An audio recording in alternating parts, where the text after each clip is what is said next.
Hello दोस्तों। आज हम आपके सामने लेकर आए हैं कक्षा 12वीं का जो पेपर है हिंदी अनिवार्य अर्धवार्षिक परीक्षा के लिए। बहुत ही महत्वपूर्ण होने वाला है आपके लिए पेपर। तो वीडियो में अंत तक बने रहें, सारे प्रश्नों के उत्तर बताए जाएंगे और इनमें से कई सारे क्वेश्चन आपके एग्जाम में आ सकते हैं, इसलिए एक भी क्वेश्चन को मिस नहीं करना है, वीडियो को अंत तक देखना है। और जिन्होंने चैनल को सब्सक्राइब नहीं किया है वो वीडियो को लाइक शेयर करने के साथ साथ चैनल को सब्सक्राइब कर लें। तो आइए बिना देरी के स्टार्ट करते हैं। तो सभी से पहले आपको क्या करना है, एक भी प्रश्न को नहीं छोड़ना है, सभी प्रश्न करने अनिवार्य है, जितना आता है उतना करें लेकिन प्रश्न को छोड़े नहीं। तो आइए पहले क्वेश्चन से स्टार्ट कर लेते हैं। पहला क्वेश्चन है अपठित गद्यांश। अगर आपने ये गद्यांश को ढंग से पढ़ लिया तो सारे प्रश्नों के उत्तर आप आसानी से कर सकते हैं, क्योंकि प्रश्नों के उत्तर गद्यांश के अंदर ही छुपे होते हैं। अगर आपने ढंग से पढ़ा है इसको तो हर लाइन में आपको आपके क्वेश्चन का उत्तर मिल जाएगा। तो आइए देखते हैं। यह आपका पूरा गद्यांश है, इसको आपने ढंग से देख लिया होगा।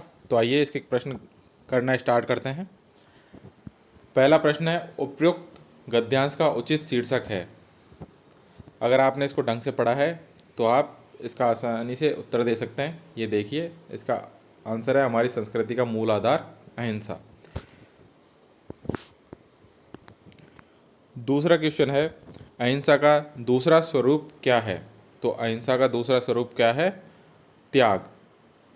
ये देखिए, अहिंसा का दूसरा स्वरूप त्याग है, हमने सर्कल करा है, इसमें आप अपना आंसर देख सकते हैं।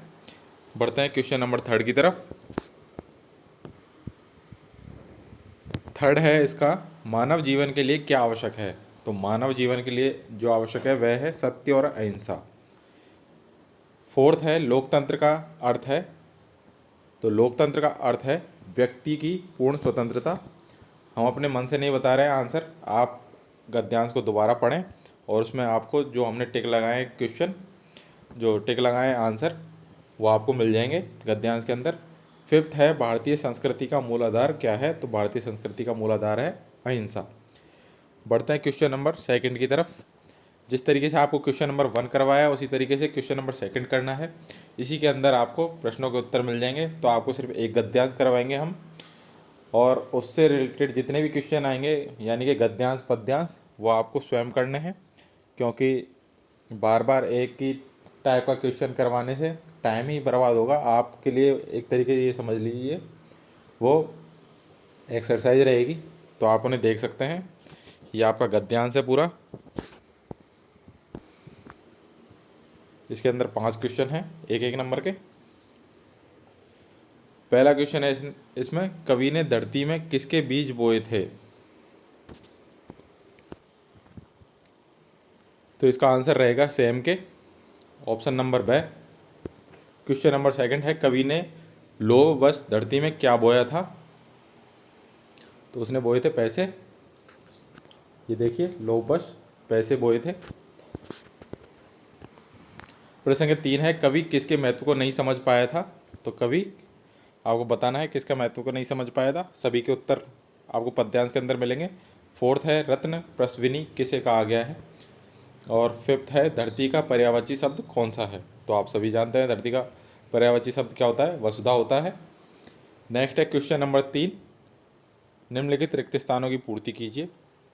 तो इसको देखने से पहले आप सभी से रिक्वेस्ट है कि जिन्होंने चैनल को सब्सक्राइब नहीं किया है प्लीज़ वो सब्सक्राइब कर लें, नोटिफिकेशन बेल को ऑन कर लें, जिससे आपको हर वीडियो की अपडेट टाइम से मिल सके। और डिस्क्रिप्शन में हमारे टेलीग्राम चैनल का लिंक है, उसे भी फॉलो करके रखें, जिससे वहाँ से आपको सारी अपडेट PDF वगैरह मिल सके। तो आइए बढ़ते हैं आगे। पहला है हिंदी खाली जगह लिपि में लिखी जाती है। तो हिंदी कौन सी लिपि में लिखी जाती है? देवनागरी लिपि में। सेकंड है मोहन गधा है वाक्य में कौन सी शब्द शक्ति है। तीसरा है विचारों के प्रकटीकरण के लिखित व मौखिक माध्यम को क्या कहते हैं। फोर्थ है पीपर पात सरिस मन डोला पंक्ति में कौन सा अलंकार है। ये आपके एक पंक्ति में उत्तर दीजिए वाले क्वेश्चन भी बन सकते हैं। तो आप सभी को उस हिसाब से ही देखें, क्योंकि आपके क्वेश्चन ऊपर नीचे हो सकते हैं, या तो वो रिक्त स्थानों में दे दिए जाएंगे आपको, या प्रश्नों के उत्तर एक पंक्ति में दीजिए, उस रूप में भी आपको दे सकते हैं, तो आप इन्हें दोनों रूपों में देखें। 5 नंबर है, वर्णों की बार बार आवृत्ति को कौन सा अलंकार कहते हैं। 6 नंबर है, वर्णों के सार्थक समूह को क्या कहते हैं। क्वेश्चन नंबर 4 है, जिसमें आपको एक पंक्ति में उत्तर देना है। पहला है, जूही की कली किसकी रचना है। सेकंड है, भक्तिन का वास्तविक नाम क्या था। थर्ड है, मेढक मंडली का दूसरा नाम क्या था। फोर्थ है, सिंधु सभ्यता के नगरों के नाम बताइए।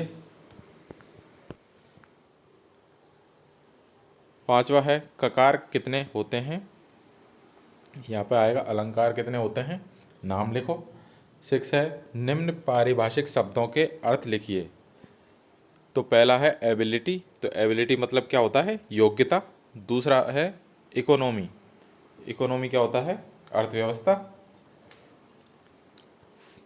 7th है, हालाबाद के जन्मदाता किसे माना जाता है। 8th है, पहलवान लुट्टन सिंह का गुरु कौन था। नेक्स्ट है खंड ब, जिसमें आपको प्रश्न संख्या 5 से 13 तक प्रत्येक प्रश्न का उत्तर 40 शब्दों में देना है अधिकतम। हर प्रश्न आपके 2 नंबर का रहेगा। 5 नंबर क्वेश्चन है, समाचार लेखन में इंट्रो किसे कहते हैं, इसका क्या महत्व है। इंट्रो क्या होता है, इंट्रो होता है किसी भी कहानी का या फिर लेखन का एक तरीके से फटाफट से वर्णन करना, उसके बारे में जो मुख्य मुख्य पॉइंट हैं वो बताना। जैसे किसी ने आपके लिए पूछा तो आपका इंट्रो कैसा हुआ, आपका नाम, आप क्या करते हो, या आपका इंट्रो हुआ आपके पिताजी का नाम। इस तरीके से आपको इसका उत्तर देना है। 6 नंबर है, निराला की बादल राग कविता का प्रतिपाद्य स्पष्ट कीजिए। 7 नंबर है, सहर्ष स्वीकारा है कविता का मूल भाव लिखिए। 8th है, बाजार का जादू कब सबसे ज़्यादा चलता है। 9 नंबर है, चार्ली सबसे ज़्यादा स्वयं पर कब हंसता है। 10 नंबर है, सिल्वर बेड कहानी में लेखक क्या संदेश देना चाहता है। 11 नंबर है, जूझ कहानी की मूल संवेदना अपने शब्दों में लिखिए। 12 है, उल्टा पिरामिड शैली को स्पष्ट कीजिए। 13 है, फीचर किसे कहते हैं लिखिए। नेक्स्ट है खंड से, जिसमें आपकी उत्तर की जो सीमा रहेगी वो रहेगी आपकी 250 शब्द। तो इसके अंदर पहला क्वेश्चन है वह है, आत्मपरिचय कविता में कवि ने हृदयगत उद्गारों को व्यक्त किया है लिखिए।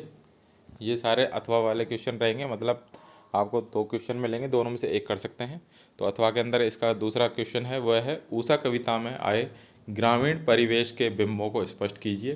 15 नंबर है, नमक कहानी के मूल संदेश पर प्रकाश डालते हुए इसकी सार्थकता बताइए। अथवा बाजार दर्शन निबंध में बाजारीकरण की किस प्रवृत्तियों को बताया गया है।